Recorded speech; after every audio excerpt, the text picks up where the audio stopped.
Hello students. Today we are going to discuss double or two column cash book with cash and bank column. You must be knowing the format of cash book. Okay. So this is your date column. So date of transaction is recorded here.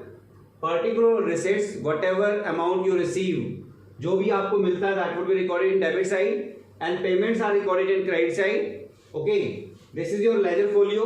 मैंने voucher number नहीं लिया because of shortage of space. Okay, ledger folio means whatever account we will use here, page number of those account in ledger would be recorded here. Okay, cash, all the cash transaction would be recorded here and bank column shows for those transaction which are undertaken with banks. जो bank के साथ हम deal करते हैं, bank के साथ sometime we are depositing cash, we are withdrawing cash, okay, we are making payment by cheque. So all these transaction would be recorded in bank column. Likewise, same date, particular or payment side, cash and bank column. Okay, now let's begin. So this cash book begins with opening balance of cash. What is your opening balance? The balance which is closing at the previous month. Say we are going to prepare cash book for the month of May 2020, May 1st, and for the month of May we are going to prepare this cash book. So 30th अप्रैल को जो आपका closing balance होगा that would become automatically opening balance. So how we will write? We will write here to balance brought down. जो cash से related balance होगा that would be shown in cash column and the balance of bank would be recorded in bank column. Okay, for your understanding मैं क्या कर रहा हूं, मैं इसमें ब्रैकेट में साथ साथ लिख रहा हूं. So to balance brought down is for opening balance. It is for opening balance. Okay, but sometimes you may find overdraft balance. You know overdraft, when we withdraw excess money then are deposited money from bank. Bank से जब हम ज्यादा पैसा निकाल लें, it means overdraft shows the negative balance कि हमने bank को देना है पैसा. So instead of this balance sometimes overdraft balance may be given, then it would be shown in this credit side by balance brought down. So again date would be May 1st 2020. It will be recorded here. Remember, single balance आपको दिया होगा, इधर debit balance हो bank और credit means overdraft balance. Okay, now these are the entries for opening balances. Okay, but sometimes if your business is newly started, अगर आपका business नया started है तो then how can be balances, opening balances कैसे हो सकते हैं आपके. So in this place we will write to capital. And you know capital, the amount which is invested by the proprietor to start the business. अब newly started business है, balance तो हो नहीं सकता. So whatever you have deposited into bank, okay, to open the account, bank account opening भी हो सकती है यहाँ पे, है ना. So to capital के नाम से आप यहाँ पे लिखोगे. बट रिमेंबर, अगर आप न्यूली अकाउंट अगर ओपन करोगे, मैं बताऊंगा कॉन्ट्रा एंट्री में वहां पर आएगा. Got it. So to capital आप यहां करके लिखोगे if your business is newly started. So this is the treatment of opening balance. Okay, now next we come to second transaction, that is contra entry.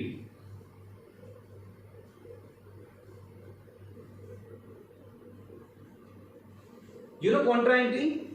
You know our accounting is based on double entry system, according to which every transaction affect two accounts. If one is debited, another would be definitely credited. Okay, so if there is any transaction which affect cash as well as bank only, it means double entry system में affect होने वाले दोनों accounts में एक cash और दूसरा bank है. Okay, then it would be considered as contra entry. And contra entry जो हमारी है वो दो ही टाइप की हो सकती हैं. Number one, depositing cash into bank and number two, withdrawing cash from bank. So first type इसकी जो होती है that is depositing cash.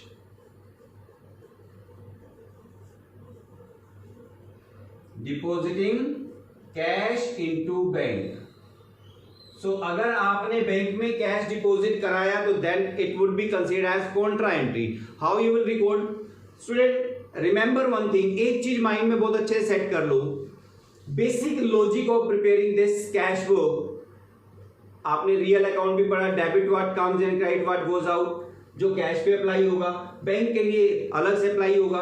But इनके लिए जो शॉर्टकट रहेगा, shortcut is whenever you find there is increase in cash as well as bank column or bank balance, then it would be recorded in debit side.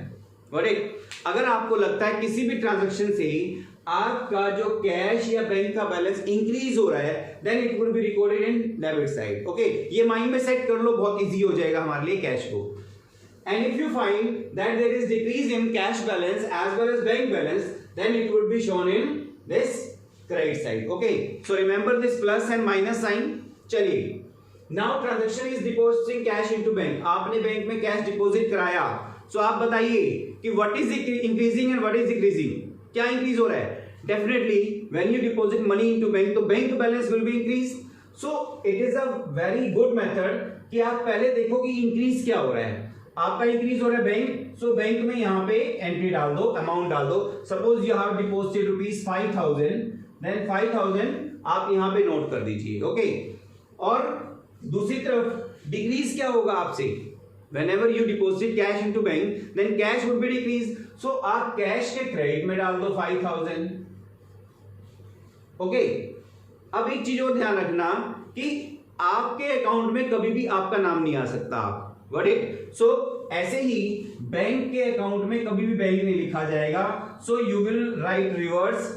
In this bank column, you will write to cash account. Okay, and in this cash column, you will show as bank account, and you will write C contra. You know, C किसके लिए stand करता है यहाँ पे? C क्या indicate कर रहा है यहाँ पे? कई चीजें हैं इसके लिए. Number 1, C stands for contra. Okay, but इससे भी और एक्सप्लोर करके आपको समझना है. तो सी का मतलब क्या है? देखिए, लेजर फोलियो है, capital account would be there in ledger. Suppose there is sale, suppose there is rent received, interest paid. So जितने भी पर्टिकुलर्स में आएंगे ये सभी account they will be found in ledger. सब लेजर में मिलेंगे, आपको मिलेंगे ना. And they are containing their page, their space in ledger. Ledger के अंदर उनका एक पेज नंबर होगा. Got it? So वो पेज नंबर यहाँ सब का लिखा जाएगा, कैपिटल, सेल, राम, इंटरेस्ट, सबके आगे पेज नंबर लिखा जाएगा. But you know, when we prepare cash book with cash and bank column, then we don't open or raise cash and bank account in ledger, into ledger. ledger में cash और bank account हम नहीं बनाते जब हम cash book maintain करते हैं. But उसका रीजन क्या है? कैश अकाउंट एक छोटा स्पेस हो गया लेजर के अंदर, बट कैश बुक अपने आप में पूरी बुक हमने मेंटेन कर दी. So there is no need to open or raise separate cash और बैंक अकाउंट. सो लेजर के अंदर कैश और बैंक तो है ही नहीं, तो वहां का पेज नंबर आप कैसे लिखोगे? That's why we this write contra C. Okay, चलिए, next transaction is withdrawing cash.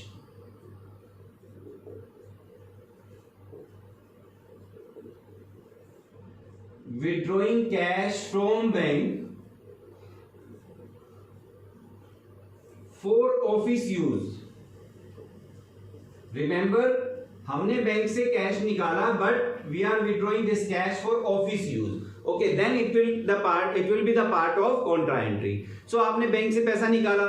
Now find out कि क्या इंक्रीज हुआ, क्या डिक्रीज हुआ. जब आपने बैंक से पैसा निकाला तो bank will be decrease and cash will be increase, because you are bringing money into your business. Cash increase हो गया. सो जहां इंक्रीज हुआ वहां दिखा दीजिए आप.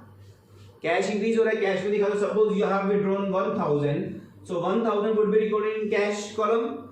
And what would be decreased? क्या डिक्रीज होगा? Bank column. So 1,000 would be recorded here, okay, in bank column. And फिर से आपको लिखना क्या है? Reverse. In this cash column, you will write this to bank. Okay, and again you will write C contra. And in this bank column, you will write in particulars to buy cash. Okay, again C contra. So remember, these are only two transactions which is come under this contra entry. Okay, now next one is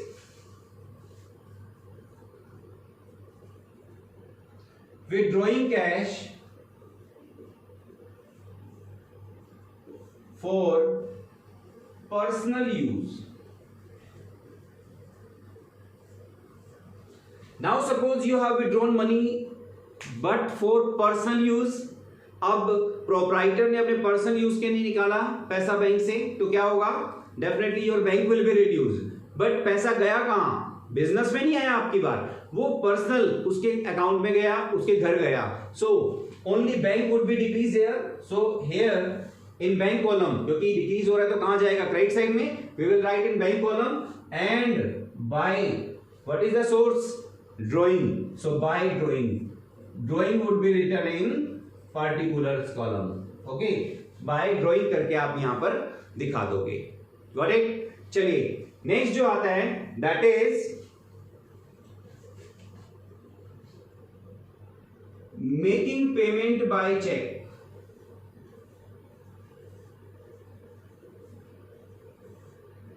making payment by cheque. Now it's a common practice कि we make payment, we keep on making payment by check. हम check से payment करते रहते हैं. अब आप बताइए, whenever any payment is made by check, then what would be decrease? क्या डिक्रीज होगा आपका? Definitely बैंक, है ना? So बैंक में आप यहाँ पे दिखा दोगे पेमेंट, बट अब पेमेंट के लिए आप मल्टीपल यूज कर सकते हो. Suppose you have purchase goods by cheque. आपने चेक से गुड्स परचेज किया and you have made payment by cheque. So by purchase would be recorded here, purchase account. और suppose you have paid rent by cheque. आपने अपने landlord को जो rent दिया वो कैसे दिया? बाय चेक दिया. So you will right here bye rent. आपने सैलरी दी अपने वर्कर को, सेल्समैन को, तो यहां पे क्या आ जाएगा? सैलरी. सो ये भी आ गया. Got it? And suppose you have made payment to your creditors. किसी पर्सनल अकाउंट, किसी पर्सन को पेमेंट कर दिया आपने, क्रेडिटर को, then you will write his name. So by personal account. अब आपने राम को पेमेंट की है तो राम का अकाउंट आ जाएगा, तो personal account. So you can see the payment, वो यहां पे आएगी बैंक में. तीनों ही केसेस में you are making payment by cheque. So would be recorded in bank column. And what is the basic logic? क्या है इसके पीछे? लॉजिक है बेस माइनस, कि जब भी कैश और बैंक में डिक्रीज होगा then it would be recorded in credit side, and जब भी इनमें इंक्रीज होगा तो would be recorded in debit side. Got it? चलिए नेक्स्ट ट्रांजैक्शन हम बात करते हैं, that is receiving cheque. Okay, यहां ले लेते हैं हम लोग, या यूं कहें कि when cheque is received. Cheque और ड्राफ्ट दोनों ही चीजें हैं यहां पे. Is received and deposited into bank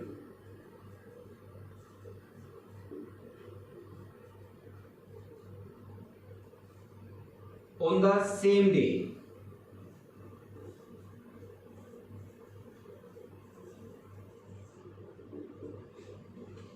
अब आपने क्या किया? चेक रिसीव किया और आपने सेम डे बैंक में क्या करा दिया? डिपॉजिट करा दिया. तो कैसे रिकॉर्ड करोगे इसको? इससे पहले मैं आपको एक चीजें कुछ इजी कर देता हूं.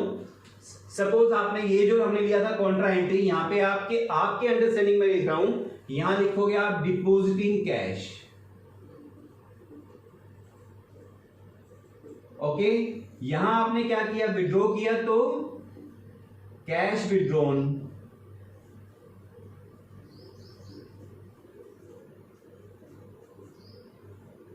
ठीक है, ये अंडरस्टैंडिंग के लिए.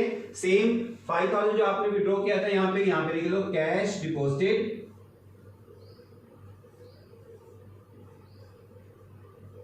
या डिपॉजिटिंग कैश, और यहां लिख दो कैश विड्रॉन. ये जस्ट आपकी अंडरस्टैंडिंग के लिए. एंड ड्रॉइंग जब लिख दिया तो अंडरस्टूड है, that is for personal use. यहां क्या दिखाएंगे आप? Personal use, okay. और ये जो है ये है मेकिंग पेमेंट बाय चेक, यहां मैं दिखा देता हूं मेड पेमेंट या पेमेंट मेड।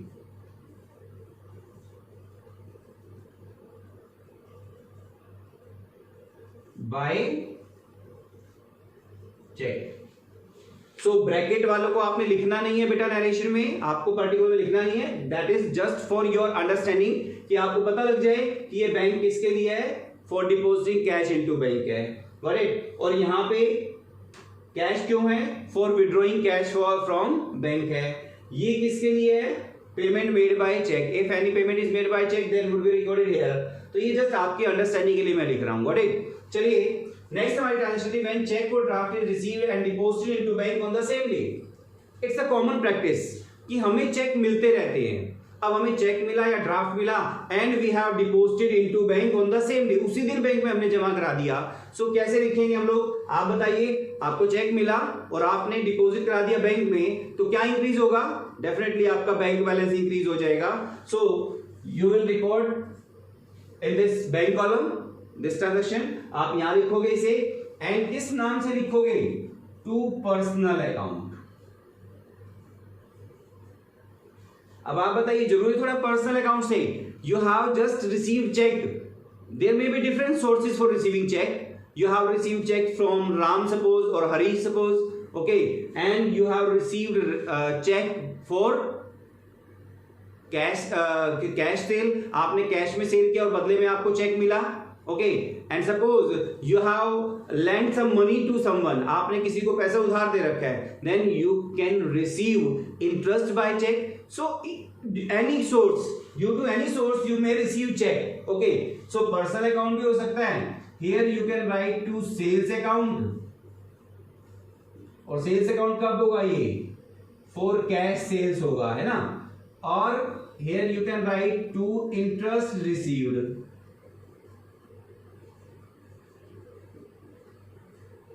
इंटरेस्ट रिसीव्ड का मतलब कोई भी इनकम आपको मिल रही है तो इंटरेस्ट रिसीव्ड हो सकता है, यहां पर रेंट रिसीव्ड हो सकता है आपको, ठीक है जी। So all these cheque which you have received and deposited into bank on the same day would be recorded here.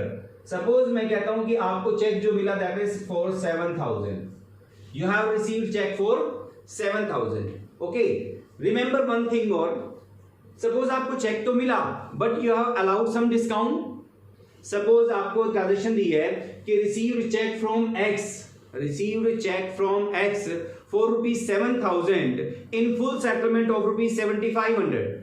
आपने X से या हरी से सपोज 7,500 लेने थे and you have received cheque for ₹7,000 only, so 7,000 you have recorded here. What about 500, 500 रुपए कहां दिखाओगे आप, 500, so definitely it would be recorded in journal proper. आप जर्नल प्रॉपर एक बुक बनाते हो, journal proper book is nothing, that is the residual of subsidiary book. आगे हम डिस्कस करेंगे subsidiary book, cash book, purchase book, sale book, जो जितनी book बना दी उनके बाद जो भी बच गया, रेजिडुअल जो बचा, that is your journal proper only. So 500 discount would be recorded in journal proper. क्या एंट्री जो आपने जर्नल में की है, क्या एंट्री हो जाएगी, discount allowed account debit to Hari या एक्स, जो भी नाम है उसके नाम चला जाएगा, गॉट इट। सो 7,000 आपने यहां रिकॉर्ड करने हैं। We are not preparing 3 columnar cash book. अगर ट्रिपल कॉलम कैश बुक होती तो हम यहाँ पे तीसरा कॉलम और डालते डिस्काउंट का, because it's double column cash book. And why we say this is double column cash book, 2 column cash book क्यों है, because we find 2 column for amount in each side. In debit side there is cash and bank 2 column, as well as in credit side there are 2 column cash and bank column. That's why it's a double column cash book. But अगर हम triple column cash book बनाते तो एक discount का column और add हो जाता, then we can write 500 discount in that particular discount allowed. Here in debit side there is a discount allowed and here in credit side there is a discount received column. Got it? दोनों अलग अलग होते हैं and that's why they are not balanced. We never balance discount account, discount column. Okay, because debit में discount allowed होता है और credit में discount received होता है, but हमें करना ही नहीं है। Got it? हमें सिर्फ अभी यहाँ क्या करना है, कैश और बैंक कॉलम ही करना है। So 500 would be recorded in journal proper. Got it? चलिए ये हो गया हमारा देन हम बात करते हैं, suppose you have received cheque and deposited into bank on next day और लेटर.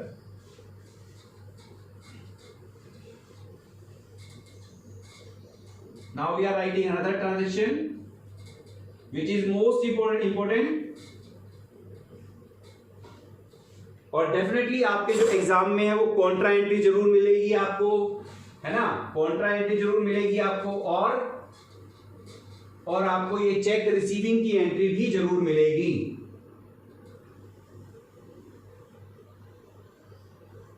अब ट्रांजैक्शन क्या है कि when cheque or draft is received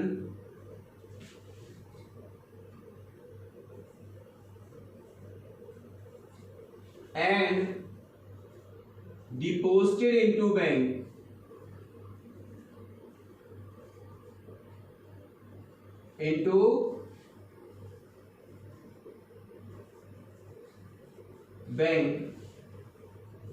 next day or later.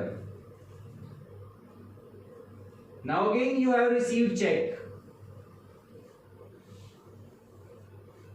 You have received payment either from by check or by draft. आपको check या draft मिला, but you haven't deposited the same into bank on the same day. आपने same day deposit नहीं कराया. तो याद रखना, this transaction will be recorded in two parts. One part will be recorded in journal proper and in journal proper you will write, क्या करोगे, case कौन सा होगा कि when check is received. When check is received, जिस दिन आपको cheque मिलेगा, जिस डेट पे आपको चेक मिलेगा. Suppose you have received cheque on 15th May.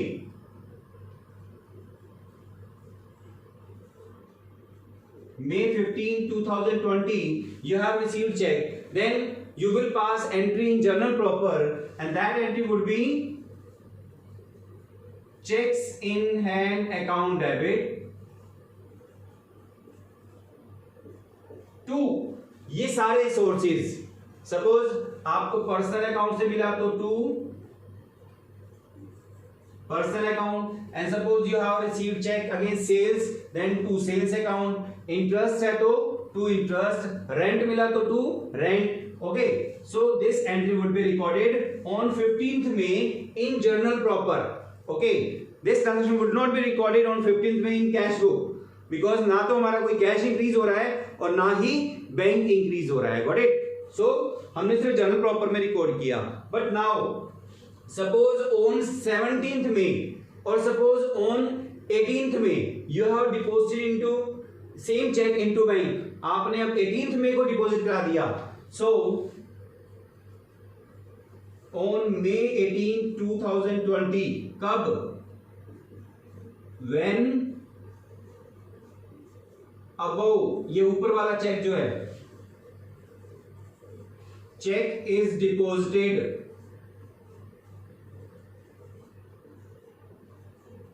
Into bank. अब जिस दिन आप यही वाला चेक, ऊपर वाला चेक सेम 15 को जो मिला था वो आप डिपॉजिट कराओगे 18 को, then directly it would be recorded in this. क्या लिखोगे आपकी बार, to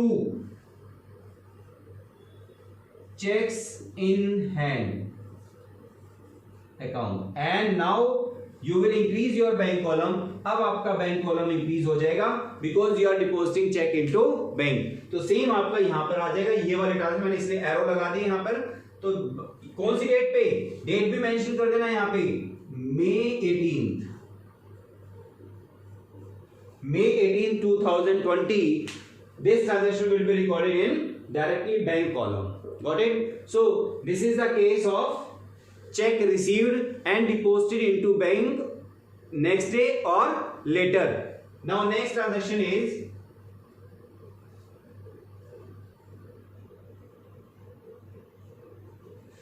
dishonor of check. Sometimes such received check which you have deposited into bank and recorded into cash book, already recorded into cash book, that may become dishonor, that may be dishonored by the bank. अब जिस person ने आपको check तो दे दिया but जब उसके bank से payment निकालने की बात आई चेक के थ्रू, देन उसके अकाउंट में सफिशिएंट बैलेंस नहीं था, due to any reason your cheque may be dishonoured. अब बैंक ने आपको इंटीमेट किया कि cheque has been dishonoured, then what will you do? You will reduce your bank balance, because आपने जिस दिन चेक जमा कराया था, यही चेक मैं मानता हूं यहाँ पे सपोज सेम 7,000 का ही चेक था दोनों केसेस में, तो आपने चाहे सेम डे डिपॉजिट कराया चाहे नेक्स्ट डे डिपॉजिट कराया, आपने 7,000 बैंक में डाल दिए, but later on after few days 2 to 3 days suppose you get intimation from bank कि your cheque has been dishonoured. अब आप क्या करोगे? सेम आप ऐसे के ऐसे ये बैंक बैलेंस आपका क्या हो जाएगा? रिड्यूस हो जाएगा, and you will right 7,000 in this column and you will right bye personal account. Okay, और मैं यहां आपके अंडरस्टैंडिंग के लिए लिख देता हूं कि dishonour.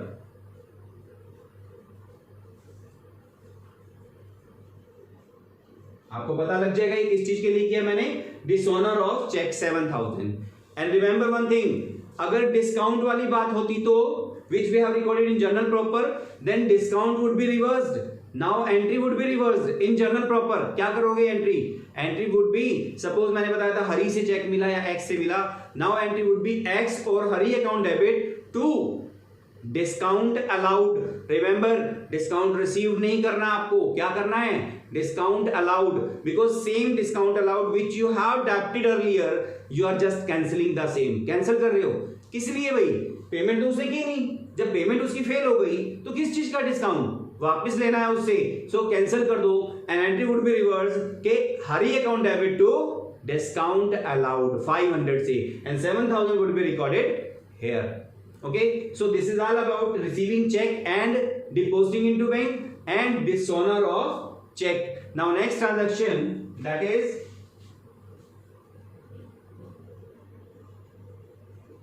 interest or bank charges.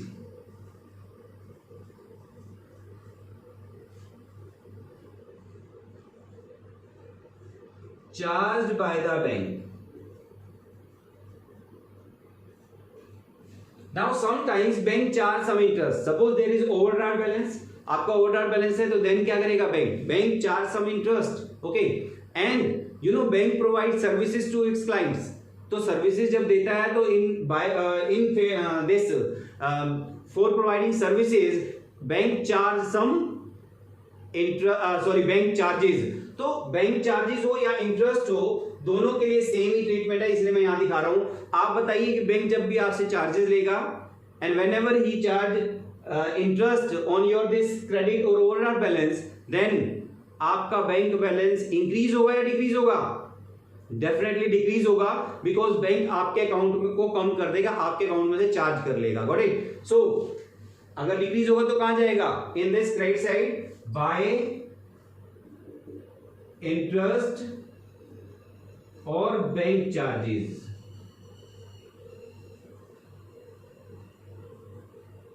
Here you will record, okay?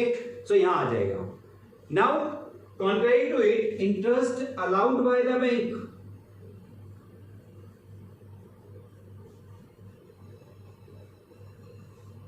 Interest allowed by the bank. Now sometimes bank also allows some interest on your deposited money. अगर बैंक आपको इंटरेस्ट देगा तो अब क्या होगा? Definitely bank will add interest into your bank balance, आपके bank balance में add करेगा and consequently your bank balance would be increased. और आपने देखा जब भी इंक्रीज होगा तो कहां जाएगा? डेबिट साइड में। So to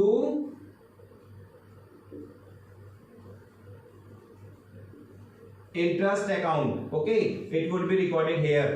यहां लिख दो बेशक interest allowed। इसके स्टेटमेंट बड़े ध्यान से देखनी है बेटा आपने। It may be given कि interest allowed by the bank and it may be given interest credited by the bank. So remember, interest credited by the bank means bank का क्रेडिट है, बैंक ने क्रेडिट किया है। Bank का credit means आपका debit, reverse होता है हमेशा। ये आपका BRS जो हम नेक्स्ट चैप्टर आगे हम करेंगे, बैंक रिकंसिलिएशन स्टेटमेंट, वहां काम आएगा कि रिवर्स होता है कि जो भी हम डेबिट करते हैं बैंक उसी को क्रेडिट करता है और जो हम क्रेडिट करते हैं बैंक डेबिट करता है। रिवर्स होता है। तो बैंक ने क्या किया, इंटरेस्ट क्रेडिट किया, interest credited bye the bank, bank ने इंटरेस्ट क्रेडिट किया, तो हमारे यहाँ क्या हो जाएगा, हम इसे डेबिट करेंगे, बिकॉज बैंक क्रेडिट कर रहा है और हमारा जो बैंक बैलेंस है इंक्रीज हो रहा है due to adding interest in our bank balance. Okay, so this is your interest allowed by the bank. Okay, next एक और ट्रांजेक्शन है, दैट इज एंडोर्समेंट. मैं ऊपर ही करा देता हूं इसे.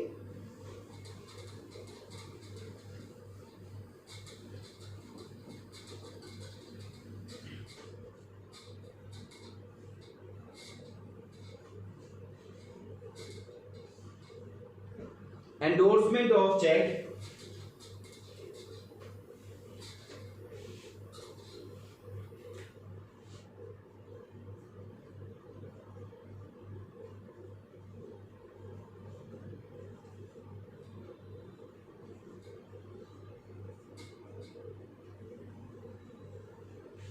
Now question rise, what do you mean by endorsement.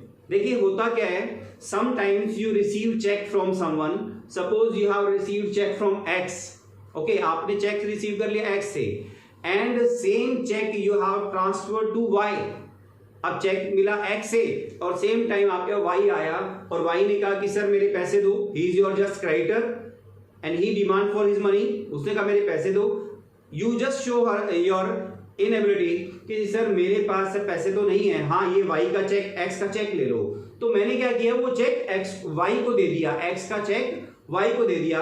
It is called endorsement of cheque. So endorsement of cheque है, तो आप बताइए क्या it would be recorded in cash book, क्या रिकॉर्ड होना चाहिए? नो, बिकॉज ना तो यहाँ पे कोई आपका कैश बैलेंस इंक्रीज हो रहा है और ना ही बैंक बैलेंस इंक्रीज और डिक्रीज हो रहा है. It would be recorded into journal proper. Journal proper में डालोगे इसको. बता देता हूं कैसे करोगे आप. सबसे पहले आपको चेक मिला तो entry would be cheques in hand account debit to X, और यहां लिखोगे received cheque from x.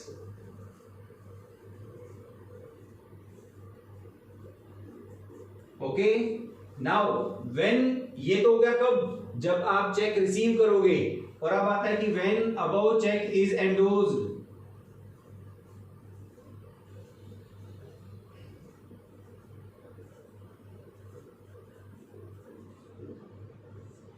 When above cheque is endorsed, जब ऊपर वाला चेक आप एंडोर्स करोगे, then Y would be receiver, तो Y account debit to cheques in hand would be cancelled, cheques in hand account. और यहां लिखोगे चेक रिसीव्ड फ्रॉम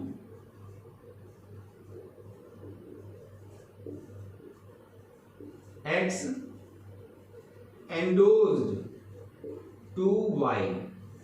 मींस जो चेक आपने एक्स से रिसीव किया वो किसको दे दिया, आपने वाई को दे दिया. एग्जांपल लेते हैं, यहां पे सपोज आपको 1000 का चेक मिला, तो same cheque of ₹1000 you have endorsed to Y. Okay, so student, these are the different treatment of cash book. मैंने जस्ट आपको बताया यहाँ पे कि इस तरह से आपने सारी ट्रांजेक्शन को यहाँ शो करना है. Definitely it would be helpful for you. And now at the last आपको इसे बैलेंस्ड करना होगा. बैलेंस कैसे? फर्स्ट ऑफ ऑल कैश की ट्रांजेक्शन लीजिए, टोटल करिए कैश का, जो भी टोटल होगा that would be recorded in this side. And then total करिए कैश पेमेंट का, यहां लिख दो टोटल पेमेंट्स. टोटल पेमेंट्स, जो भी पेमेंट्स होंगी इस रिसिट्स में से क्या कर दो, माइनस. मैं यहां लिख भी सकता हूं टोटल रिसिट्स अगर आपको लिखना है तो, वैसे ज्यादा जरूरी नहीं है ये, बट टोटल रिसिट्स में से टोटल पेमेंट माइनस कर दो. Now you will get closing balance. So by balance carried down would be there.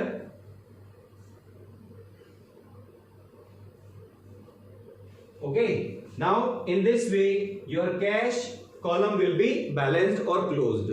आपने close करना है और जो ये balance होगा that would be shown in this next month 2020 June 1st.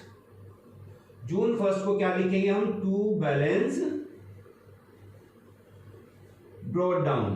this balance would be shown in next month in the as opening balance. Okay ये आप ऐसे कैसे लिखोगे? मैं एक एग्जांपल से क्लियर कराता हूं. Suppose the total of receipt side is 40,000. During the month suppose you have received rupees 40,000. आपके पास डिफरेंट जो रिसीट साइड वो कितनी आई 40,000 की, and you have made payment of rupees 32,000. Suppose आपके पास आए कितने रिसीट्स, टोटल कितनी आई 40, and you have made payment of rupees 32,000. सो 40 में से 32 लेस करिए, रिमेनिंग 8,000 बैलेंस आपके पास होगा. देन आप टोटल में इसके इक्वल कर दीजिए 40,000, एंड अगेन दिस 8,000 जो कब आएगा, May 31st को आएगा आपके पास. It would become, this is your closing balance, and same closing balance would become opening balance on June 1st 2020, and you will write here rupees 8,000. Okay, but अब bank का जो balance करोगे वो आपने बड़े केयरफुली करना है. सबसे पहले आप ये लीजिए, बिकॉज बैंक का केयरफुली क्यों करना है, there may be debit as well as credit balance, overdraft balance भी हो सकता है. तो आपने क्या करना है, इसका टोटल करना है एंड देन इसका भी टोटल करना है आपको.